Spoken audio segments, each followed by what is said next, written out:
Hello everyone, welcome back to this video. तर friends, थंबनेलवरील Marathi sentences तुम्ही वाचलेली असतीलच. जसं की तो खोटं बोलतच राहतो, किंवा मी त्याची वाट पाहत राहिलो, किंवा तो मला फोन करत राहील. अशा प्रकारची मराठी सेंटेन्सेस आपण दैनंदिन जीवनामध्ये सतत बोलत असतो. म्हणजेच आता या सेंटेन्सेसमधून तुम्हाला काय दिसते आहे की एखादी व्यक्ती एखादी क्रिया ही सतत करत राहत आहे. म्हणजेच काय, एखादी क्रिया सतत करत राहत आहे, किंवा एखादी क्रिया सतत करत होती, किंवा ती क्रिया ती सतत करत राहील. मग आता अशा प्रकारची वाक्ये ही वर्तमान काळात, भूतकाळात किंवा भविष्यकाळात इंग्रजीमध्ये बोलताना कशाचा वापर केला जातो आणि कोणत्या प्रकारचे स्ट्रक्चर यूज केले जाते तेच आपण आजच्या व्हिडिओमध्ये समजून घेणार आहोत. तेव्हा तुम्ही संपूर्ण व्हिडिओ स्किप न करता शेवटपर्यंत नक्की बघा आणि व्हिडिओ जर आवडला तर व्हिडिओला नक्कीच लाईक करा. तर आता इथे बघा, आपण इथे सर्वात प्रथम वर्तमान काळामध्ये जेव्हा अशा प्रकारची वाक्ये बोलली जातात तेव्हा कोणत्या प्रकारचे स्ट्रक्चर हे यूज केले जाते ते आपण बघणार आहोत. तर त्यासाठी सर्वात आधी तुम्हाला घ्यायचं आहे सब्जेक्ट, त्यानंतर तुम्हाला घ्यायचं आहे कीप ऑन. कीप ऑनचा अर्थ काय होतो की म्हणजे एखादी क्रिया सतत ही चालू असणे, त्यासाठी कीप ऑनचा उपयोग हा केला जातो. त्यानंतर क्रियापदाचं आयएनजी प्रत्यय असलेलं रूप घ्यायचं आहे आणि ऑब्जेक्ट जर असला तर तो घ्यायचा असतो. मग आता इथे बघा, मी इथे एक सेंटेन्स लिहिलेला आहे की तो खोटं बोलतच राहतो, म्हणजे त्याची ही क्रिया सतत चालूच असते. मग आता हे इंग्रजीत कसं बनवणार, तर सर्वात आधी तुम्हाला घ्यायचं आहे सब्जेक्ट, तो आहे तो. त्यानंतर कीप ऑन. आता इथे एक गोष्ट लक्षात ठेवायची आहे तुम्हाला की सब्जेक्ट कोणता आहे ते बघून तुम्हाला कीप ऑन किंवा कीप्स ऑन हे वापरायचं असते. तृतीय पुरुषी एकवचनी करता, जर एकवचनी करता असेल तर कीप्स ऑन घ्यायचं असते, हे लक्षात ठेवायचं. आणि बाकीच्या कर्त्यांसाठी फक्त कीप ऑन वापरायचं असते. मग आता ही एकवचनी करता आहे म्हणून आता आपण इथे घेणार आहोत कीप्स ऑन, हे लक्षात ठेवायचं तुम्ही. ही कीप्स ऑन काय करत राहतो, खोटं बोलतच राहतो, म्हणून आपण इथे घेणार आहोत ही कीप्स ऑन टेलिंग, खोटं बोलणे म्हणून आपण इथे घेणार आहोत lies. He keeps on telling lies. तसंच नेक्स्ट सेंटेन्स आहे मी इंग्रजी बोलत राहते. बघा आता इथे मी म्हणजेच आय, आता इथे अपवाद आहे आय, म्हणून आपण इथे घेणार आहोत आय कीप ऑन. एकवचनी करता ही, शी, इट, त्यासाठी कीप्स ऑन घ्यायचं आहे आय.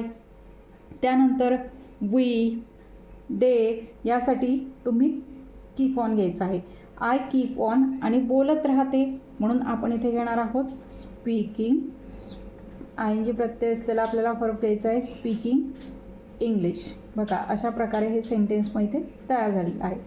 आता नेक्स्ट सेंटेन्स बघा, ती तक्रार करतच राहते. आता हा सुद्धा एक तृतीय पुरुषी एकवचनी करता आहे म्हणून आपण इथे काय घेणार आहोत कीप्स ऑन, हे लक्षात घ्यायचं आहे. सी कीप्स ऑन, काय करत राहते ती, तक्रार करतच राहते. मग तक्रारसाठी कंप्लेंट हा शब्द आहे, मग आपण तिथे घेणार आहोत complaining. She keeps on complaining. अशा प्रकारे हे सेंटेन्स इथे येणार आहे. म्हणजेच याचा अर्थ काय की वर्तमान काळामध्ये जेव्हा आपण कीप ऑनचा उपयोग करतो तेव्हा करता जर आय, यू, वी, दे असेल तर त्यावेळेला तुम्ही काय वापरायचं आहे, कीप ऑन वापरायचं आहे. आणि ही, शी, इट किंवा एखाद्या व्यक्तीचं नाव असेल राम, तर त्यावेळेस तुम्ही कीप्स ऑन वापरायचं आहे वर्तमान काळात, हे लक्षात ठेवायचं. आता हे वर्तमान काळातली वाक्य झाली. आता जर भूतकाळ असेल तर त्यावेळेला त्याचं स्ट्रक्चर कसं असणार आहे, तर सर्वात आधी तुम्ही इथे सब्जेक्टच घ्यायचं आहे आणि इथे भूतकाळ असल्यामुळे कीपचं भूतकाळी रूप तुम्हाला केप्ट घ्यायचं आहे, केप्ट ऑन. बाकी स्ट्रक्चर सेम आहे. क्रियापदाचा आयएनजी प्रत्यय असलेलं रूप आणि ऑब्जेक्ट जर असेल तर तुम्हाला त्यानंतर ऑब्जेक्ट घ्यायचं आहे, लक्षात ठेवायचं. कीप ऑन ऐवजी केप्ट ऑन. आता इथे करता कोणताही असला तरी तुम्हाला केप्ट ऑनच वापरायचं आहे, हे लक्षात ठेवायचं. आता इथे बघा काय आहे, मी त्याची वाट पाहत राहिलो, म्हणजे वाट पाहण्याची क्रिया ही सतत सुरू होती माझी त्या दिवशी, असं तुम्हाला सांगायचं असलं. मग आता हे सेंटेन्स कसं ट्रान्सलेट करणार, मी साठी आपण घेणार आय, नंतर भूतकाळ आहे म्हणून केप्ट ऑन, आणि वाट पाहत राहिलो, वाट पाहणे त्यासाठी वेट वापरतो, त्याचं आयएनजी प्रत्यय असलेलं रूप waiting. I kept on waiting, मी वाट पाहत राहिलो, कोणाची, इथे ऑब्जेक्ट दिलेला आहे त्याची, म्हणून आपण काय घेणार आहोत किंवा त्याच्याकरता म्हणजेच फॉर हिम. अशा प्रकारे हे सेंटेन्स मग इथे येणार आहे.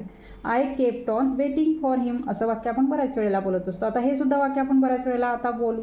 पाऊस संपूर्ण रात्रभर पडत राहिला, म्हणजे पाऊस पडण्याची क्रिया सतत सुरू होती, मग त्यावेळेला आपण केप्ट ऑनचा उपयोग हा इथे करणार आहोत. म्हणजेच आता पावसासाठी तर सब्जेक्ट तुम्हाला माहिती आहे की आपण इट वापरत असतो, म्हणून आपण इथे घेणार आहोत इट केप्ट ऑन.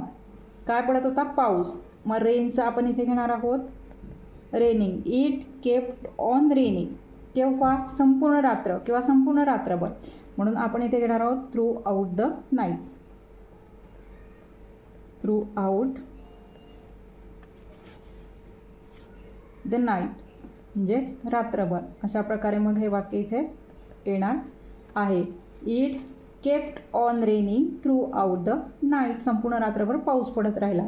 त्यानंतर आता नेक्स्ट आहे ती दिवसभर रडत राहिली. बघा हे पण वाक्य आपण बऱ्याच लहान मुलांच्या बाबतीत बोलत असतो की ती दिवसभर रडत राहिली. काल दिवसभर रडत राहिली असं सुद्धा आपण म्हणतो. रात्रभर रडत राहिली असं आपण म्हणत असतो. मग आता इथे काय येणार आहे? ती म्हणजेच शी. आणि भूतकाळ आहे म्हणून काय वापरणार? Kept on. आणि रडणे यासाठी क्राय वापरतो. त्याचं ING प्रत्यय असलेलं रूप तुम्हाला घ्यायचं आहे crying. She kept on crying. केव्हा? दिवसभर. म्हणून आपण इथे घेणार आहोत ऑल डे. बघा अशा प्रकारे हे सेंटेन्स इथे येणार आहे. ती दिवसभर रडत राहिली. She kept on crying all day. अशा प्रकारे. आता हे झालं भूतकाळातली वाक्य.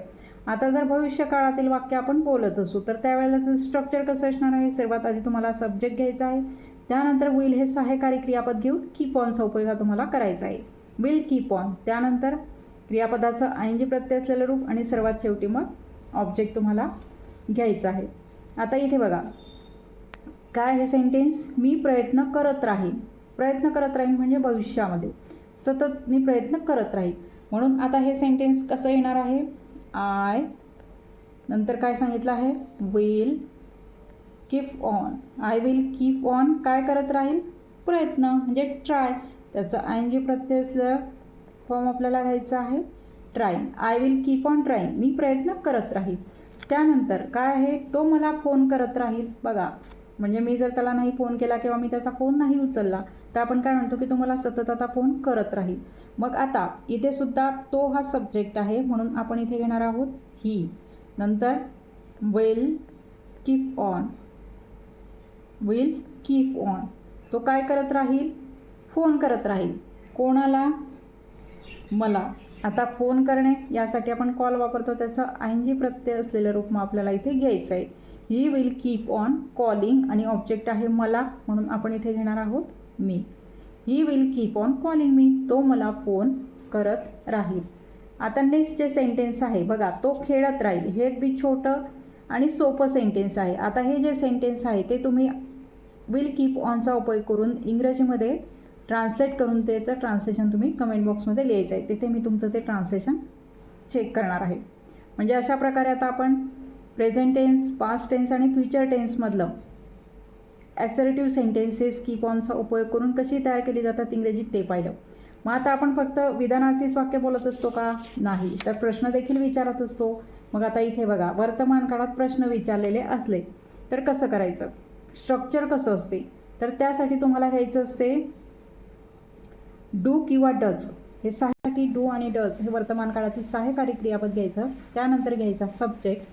त्यानंतर घ्यायचं असतं कीप ऑन आणि सर्वात शेवटी मग क्रियापदाचा ING प्रत्यय असलेलं रूप घ्यायचं आणि जर ऑब्जेक्ट असेल तर ऑब्जेक्ट नंतर घ्यायचा असतो. आता बघा त्यासाठी मी इथे काही प्रश्न घेतलेले आहेत. काय प्रश्न आहे? पहिला, तो सतत बोलत राहतो का? आता इथे तो सतत बोलत राहतो का म्हणजेच हा एस नो टाईपचा क्वेश्चन आहे. तर त्यासाठी आपण त्याची सुरुवात डू किंवा डजने करणार आहोत. मग आता इथे सुद्धा सब्जेक्ट कोणता आहे ते बघून तुम्हाला डू किंवा डजचा उपयोग हा करावा लागतो. मग आता इथे एकवचनी करता आहे त्यामुळे आपण डजचा उपयोग करणार आहोत.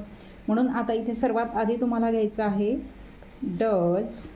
नंतर सब्जेक्ट घ्यायचा आहे तो आहे तो म्हणून तोसाठी ही. Does he. नंतर कीप ऑन घ्यायचं आहे. Does he keep on. नंतर क्रियापद कोणतं आहे? बोलणे. मग त्याचा ING प्रत्यय असलेलं रूप आपल्याला घ्यायचं आहे म्हणून आपण टॉक घेणार आहोत. Talking. Does he keep on talking. सतत किंवा दिवसभर त्यासाठी तुम्ही ऑल द टाईम पण घेऊ शकता. ऑल द टाईम असं तुम्ही घेऊ शकता. Does he keep on talking all the time किंवा does he keep on talking असं जरी घेतलं तरी चालेल. आता नेक्स्ट बघा. आता इथे येस नो टाईप क्वेश्चन झाला. आता इथे बघा तो सतत का बोलत राहतो? आता इथे प्रश्नार्थक शब्द आलेला आहे, म्हणजे हा WH टाईपचा प्रश्न आहे. मग आता हा सुद्धा कसा बनवायचा, तर याचं स्ट्रक्चर अगदी सोपं आहे. स्ट्रक्चर अगदी इथे आहे ते सेम येणार आहे, फक्त त्याच्या आधी तुम्हाला काय वापरायचं आहे, हा प्रश्नार्थक शब्द इथे तुम्हाला सुरुवातीला वापरायचा आहे. मग कासाठी आपण वापरतो वाय, आणि मग तुम्हाला हे सेम येणार आहे डज.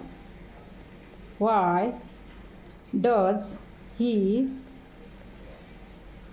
आता इथे एक गोष्ट लक्षात ठेवायची की इथे मी तुम्हाला सांगितलं होतं की एकवचनी करता असलं तर कीप नाही येत, कीप्स येते. पण आता इथे डज असल्यामुळे त्या डजमुळे इथे कीप्स नाही घेतला, आपण इथे कीप घेतलं. ही गोष्ट तुम्ही लक्षात ठेवायची आहे. तसंच इथे वाय डज, इथे सुद्धा डज आला म्हणून ही कीप्स नाही घ्यायचं, फक्त कीप घ्यायचं. ही गोष्ट लक्षात ठेवायची. Y does he keep on talking असं सुद्धा घेतलं, ऑल द टाईम नाही घेतलं तरी चालेल, कारण कीप ऑनमध्येच हा अर्थ आलेला आहे की सतत. Y does he keep on talking, तो सतत का बोलत राहतो. ही झालं वर्तमान काळातली प्रश्न बनवताना. आता तसं पास्ट टेन्समध्ये म्हणजे भूतकाळात जर तुम्हाला प्रश्न बनवायचे असले तर ते कसे बनवायचे, त्यासाठी भूतकाळामध्ये प्रश्न विचारताना सर्वात आधी आपण सहाय्यकारी क्रियापद घेत असतो भूतकाळातलं डीड, त्यानंतर घ्यायचं असतो सब्जेक्ट, त्यानंतर घ्यायचं असतं कीप ऑन.